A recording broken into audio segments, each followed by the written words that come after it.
Hello, I'm Brownfield anchor reporter Megan Grebner, and with us today are Christine Gemperle and Brian Brochin. Christine is an almond grower from California, and Brian is with UPL. We're going to talk a little bit today about the Allies for Agriculture program. Christine is the inaugural winner, and we're going to recognize her and talk a little bit more about her, and we're going to learn a little bit more about the program as well. Christine, as we get started this morning, first of all, congratulations. And thank you for taking some time to join us. Thank you for having me here. It's been quite an honor to receive this award. It came as such a surprise, like, wow, I can't believe you found me. So let's talk a little bit about your operation. I'm a farm girl from central Illinois, so corn and soybeans and cattle and hogs are my background. So I don't know a lot about almond growing and what happens. So tell me a little bit about that. Yeah, out of here in California, we're a little more diverse, but almonds is a big component of what we grow in California because of our Mediterranean climate.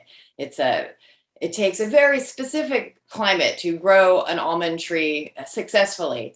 So on our operation, we have about 135 acres, and it's just my brother and I, and we pretty much do all the work. And so we know the business from start to finish in pretty much every aspect of it. Over the years, we've really started to incorporate a lot of these new sustainable practices on our farm. And one of them is the cover cropping, which is really an important component of this regenerative ag movement.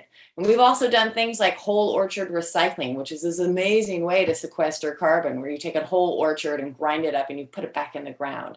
And it has all these great long-term benefits in addition to sequestering a ton of carbon. So, it's kind of about sticking your neck out there and trying a bunch of new things and being able to accept, failure from time to time, because that too is a learning experience. So that's what we have going on.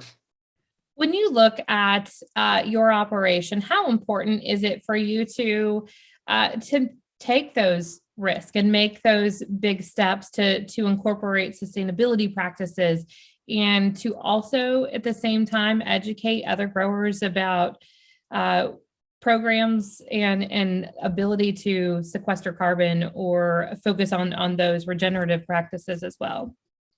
It is super important because you're always looking to the future. I mean, one of the things about sustainability is, you are building that soil, not just for here, for now and for us. We're building it for the future, actually, for the next generations to be able to farm that land successfully. And some of these practices actually come back to us. The hope is they come back to us financially as well, because sustainability is also about financial sustainability. Because without the farm, the land's not going to farm itself. You need the farmer to be able to subsist as well. And a lot of people kind of forget that part of the equation. So again, it's all about farming for the future. And the biggest thing is communicating those successes and those techniques that we're learning about to the greater farming public, so that they can adopt them too and obtain the sort of successes, we've seen here on the farm. Christine, take me through a typical growing season. How long does it last? How does it start? And talk to me a little bit about all of those stages, plus the harvest as well. Okay, so it starts in early February. The trees are dormant in January, and we see our first blooms in early to mid-February. And that's when the bees come in. And it's really important that we have a healthy environment for those bees. So a lot of us in the fall have planted cover crops so that when those bees first come in, there's already blooms there for them to, have some sort of forage and really get those colonies active, because active colonies are what you need for great cross-pollination. Because we have 2 varieties or 3 in orchards, and pollen needs to move between those.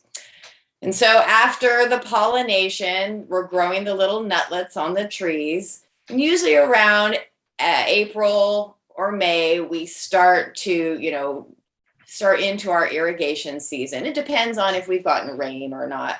And between that April and say June and July, we're basically irrigating, we're mowing the orchard, sometimes incorporating some of that organic matter into the soil, trying to keep the orchard floor nice and clean.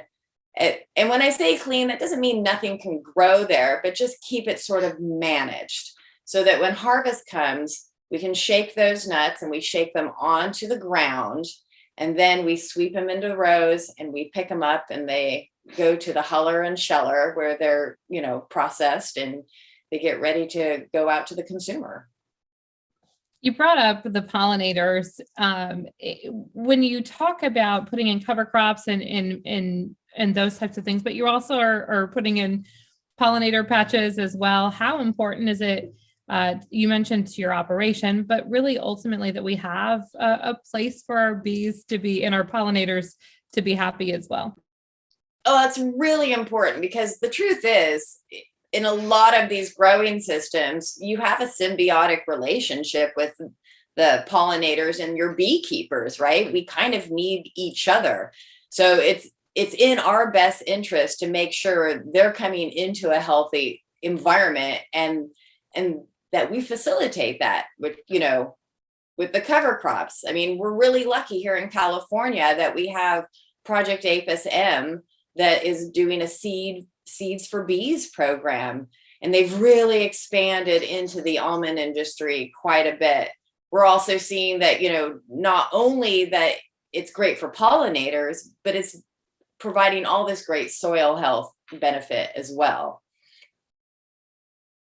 Christine, thank you so much. I'm going to bring Brian with UPL, Brian Brochin with UPL into our conversation. Brian, let's start first and tell me a little bit about the background and why UPL launched this Allies for Agriculture program. Right. So thank you for giving me the opportunity to speak here. So Allies for Agriculture is an industry initiative developed and introduced by UPL to recognize those, I'll call them ag heroes, who are going above and beyond in their roles as food providers. And you heard Christine really go into, I would say, great description on what she's doing to raise her crop, her almond crop. And she's obviously very passionate about what she's doing and thinking clearly on sustainability as it relates to growing her crop. And our goal here at UPL is to showcase people like Christine, who are making those advancements in the ag food chain and what she's doing in order to bring a crop to all of us here that enjoy almonds. Almonds are definitely a number one snack in our household as well. Brian, she is the first.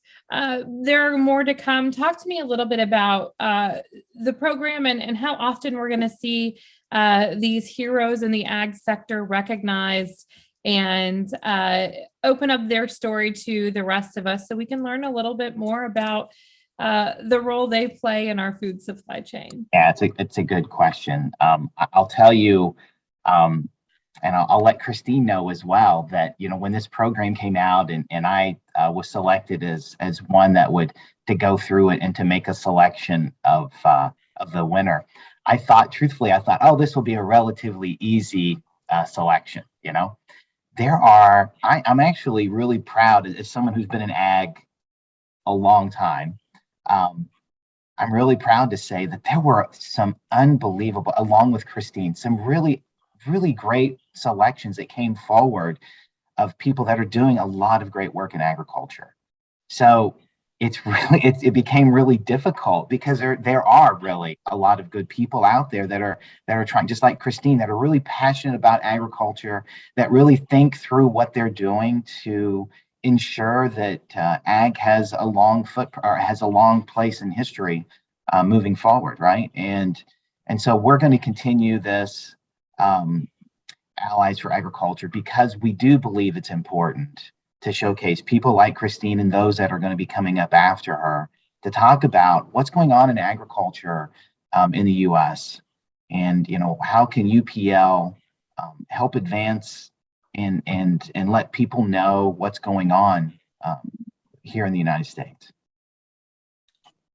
The recognition is wonderful, but there's also a little prize that goes with it as well. Brian, talk to me a little bit about what the honorees receive in their recognition.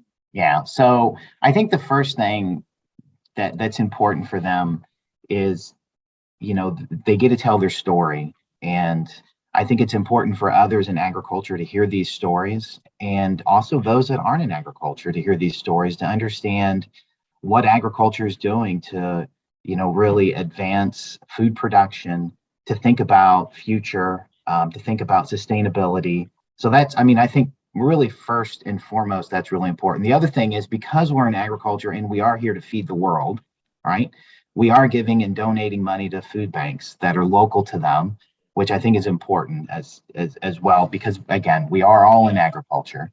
And then there is also another amount that goes to the winners as well, to provide them as a thank you, but then also for their time, because it does take Christine does have to take time out of her day from checking on her trees to come and talk to people like us. So we do give them a fee for that as well. And it's a nominal amount, but it's really a thank you for taking the time to share her story.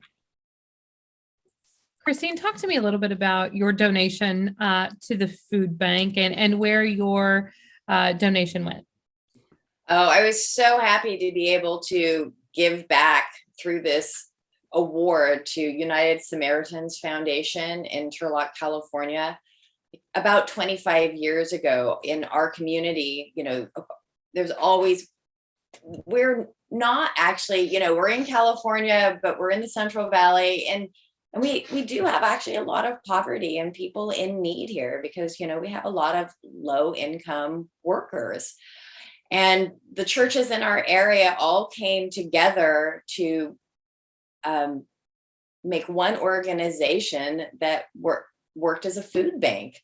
And they've done millions of meals over the last 25 years for the people in our area. And what's so great about it is not only the churches, but a lot of the ag businesses and people growing food, like Gemperle Farms has donated millions of eggs to this program, have been giving to it so generously over the years. So in addition to this money that can buy all sorts of food, we also have food coming in that's produced locally from our growers here.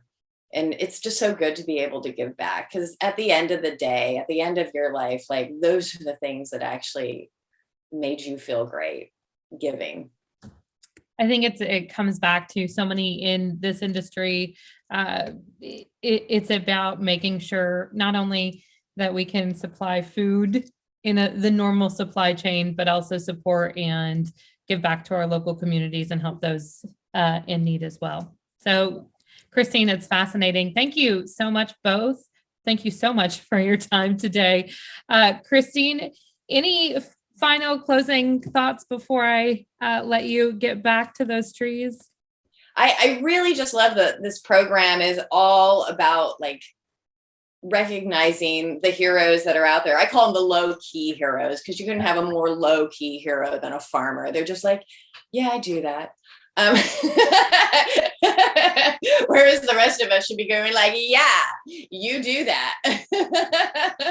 It's great. And these people, they are the frontline workers when it comes to climate change. They see it first, they feel it the most, they get hit the hardest, and they keep working and they keep going to provide food for everybody. And people really, that information needs to get out there so people can really appreciate how hard these farmers and agricultural workers work.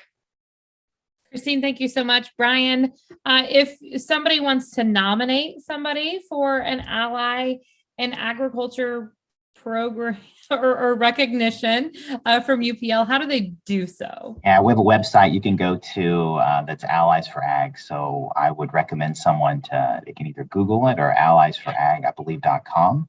and they can go there and nominate. And again, they can nominate someone who they believe is one of these unsung heroes, like Christine said, that really nominates someone that has a steward for their land, which is what all farmers are, right? They are. Christine, congratulations again. And Brian, this is such a wonderful program, and it's an honor to be able to help tell these stories. Thank you all. Thank you very much for the Thank time you. today as well, Megan. I'm Megan Grebner for Brownfield.